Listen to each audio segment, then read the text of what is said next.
ہم نے 200 روپے کی سبسڈی دی تھی پٹرول پہ اور ڈیزل پہ، صرف اس لیے کہ ہم نے اپنے لوگوں کو بچانا تھا یہ جو بڑھتی ہوئی مہنگائی ہے۔ جب پٹرول اور ڈیزل بڑھتا ہے تو ساری چیزیں مہنگی ہو جاتی ہیں، تو ہم نے اس لیے سبسڈی دی تھی، ہمیں پتہ تھا کہ اس کا سب سے زیادہ جو تکلیف ہوتی ہے وہ عام آدمی کو ہوتی ہے، تو اس لیے ہم نے 200 ارب روپے کی سبسڈی دے کے، آئی ایم ایف ہمیں کہہ رہا تھا مہنگا کرو، ہم نے 10 روپے کم کیا اس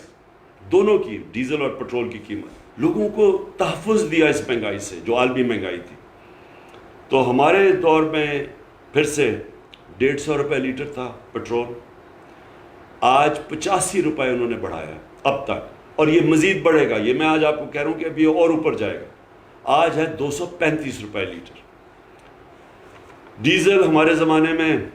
145 روپے لیٹر تھا، ہم نے جان کے کم رکھا تھا، کیونکہ جب ڈیزل مہنگا ہوتا ہے تو ساری ٹرانسپورٹ مہنگی ہو جاتی ہے، خاص طور پہ جو کسان ہے اس کو وہ جو جنریٹر جو ٹیوب ویل چلاتا ہے جنریٹر پہ، وہ سب مہنگا ہو جاتا ہے، تو اس لیے ہم نے 145 پہ رکھا تھا۔ انہوں نے 115 روپے لیٹر ڈیزل کی قیمت بڑھائی ہے، آج 260 روپے لیٹر ہے، اور یہ میں آج آپ سب کو کہہ رہا ہوں کہ آپ دیکھتے رہیں، یہ ابھی مزید اور اوپر جائے گا، یہ اگلے مہینے یہ ڈیزل اور پٹرول کی قیمت ابھی اور بڑھے گی۔ تو اس کا مطلب کہ ساری ٹرانسپورٹ مہنگی، کسانوں کے اوپر جو گزر رہی ہے، پہلی پانی نہیں ہے، بارشیں نہیں ہوئی تو پہلے ان کے لیے مشکلات ہیں، اب یہ ڈیزل سب سے زیادہ متاثر کرے گا کسان کو۔ پھر بجلی ہم چھوڑ کے گئے تھے 16 روپے یونٹ، آج بجلی ہے 29.5 روپے یونٹ، اور ابھی خود انہوں نے کہا کہ یہ ابھی مزید اور بڑھے گی، تو اس کی بھی تیاری کریں کہ ابھی رکے گی نہیں، 16 روپے سے تقریباً 30 روپے یونٹ پہ چلے گی یہ بجلی۔ جو عام آدمی کے لیے سب سے اہم چیز ہوتی ہے آٹا، ہم چھوڑ کے گئے تھے 20 kg کا بیگ تھیلا 1100 پہ، آج وہ پہنچ گیا 1500 پہ، اور یہ وہ چیز ہے جو کہ عام گھرانوں میں لوگوں کو افیکٹ کرے گی۔ پھر گھی،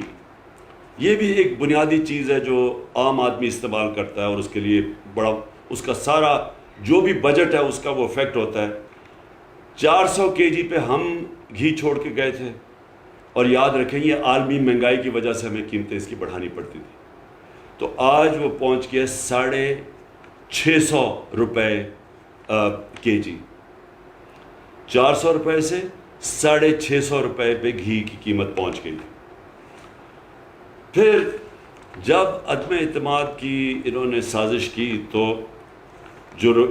ڈالر تھا ہمارے وقت پہ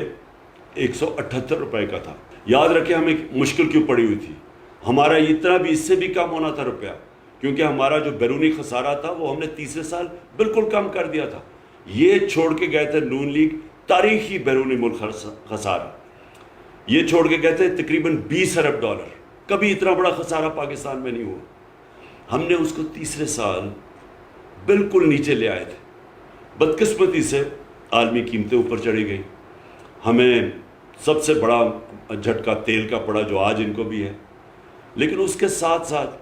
ہم نے کرونا کے لیے جو ویکسین خریدی تھی وہ 2 یا 3 ارب ڈالر ہمارا ادھر چلا گیا، تو اس کی وجہ سے ہمارا ہوا، اور جو روپیہ ہمارا متاثر ہوا، تو اس کے باوجود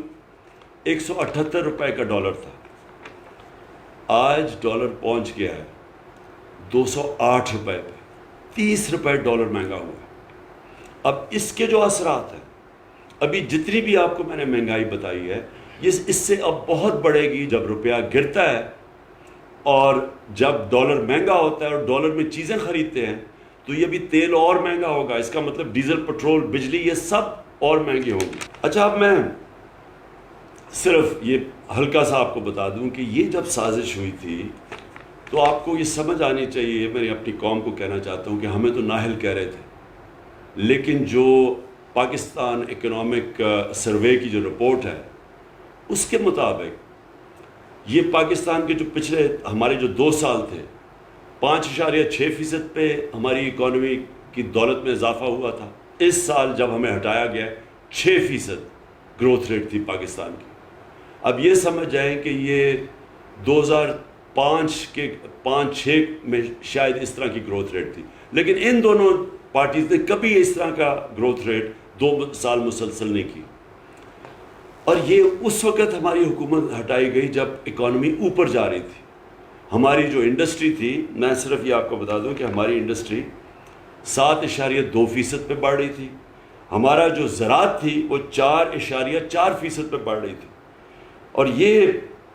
اس کی وجہ سے ملک میں خوشحالی آ رہی تھی، کسانوں کے پاس پیسہ آ رہا تھا. کبھی اتنا زیادہ پیسہ کسانوں کو نہیں گیا جو ہمارے دور میں گیا یہ پچھلے 2 سالوں میں. ہماری پیداوار ریکارڈ تھی 4 فصلوں کی. اس وقت جب ہمارا ملک آگے بڑھ رہا تھا اور ہم نے ان دونوں نون لیگ اور پیپلز پارٹی سے ان 3 سال میں 55 لاکھ نوکریاں زیادہ مزید بڑھائیں. سارے برِ صغیر میں جس ملک میں سب سے کم بے روزگاری تھی وہ پاکستان تھا. تو اس وقت یہ انہوں نے سازش کی، مہنگائی کا بہانہ مارا. مقصد کچھ اور تھا. پاور میں آ کے نہ ان کو سمجھ آئی کہ معاشرت کو کیسے سنبھالنا ہے، نہ ان کو سمجھ آئی مہنگائی کا شور بچا. مہنگائی کا میں نے آپ کے سامنے بتا دیا. مقصد ان کا صرف ایک تھا، NRO 2 لینا. اپنی جو چوری تھی اربوں روپے کی، ان ساروں نے مل کے جو چوری کی تھی پچھلے 10 سال میں، کیونکہ پہلے 10 سال میں تو ان کو NRO 1 مل چکا تھا، مشرف نے معاف کر دی تھی ان کی اربوں روپے کی چوری. اب پھر سے جو انہوں نے چوری کی،